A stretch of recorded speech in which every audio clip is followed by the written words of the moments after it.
যারা phone servicing করে তারা আসলে খুব বিপদে আছে। আর এই কথাটা বলার উদ্দেশ্য হচ্ছে, কিছু কিছু কাস্টমার এত পরিমাণ চালাক সাজে, দিন শেষে উনি ধরা খায়।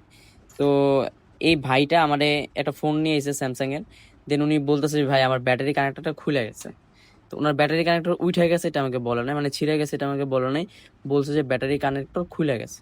তো উনি 200 টাকায় বলছে, আমি 200 টাকায় এগ্রি হয়েছি। দেন আমি কাজটা করছি। আমি যখন ফোনটা খুলছি, খোলার পরে দেখি যে ওনার ব্যাটারি কানেক্টর উঠে গেছে একদম, মানে খুলে নাই, উঠে গেছে। উনি চাইছিল ব্যাটারি কানেক্টরটা 200 টাকাতে লাগাবে, মানে ওনার চিন্তা ভাবনা এমন ছিল। উনি পাশের দোকানেরই একটা বড় ভাইরা দেখাইছে, তো উনি 600 টাকা বিল করছে।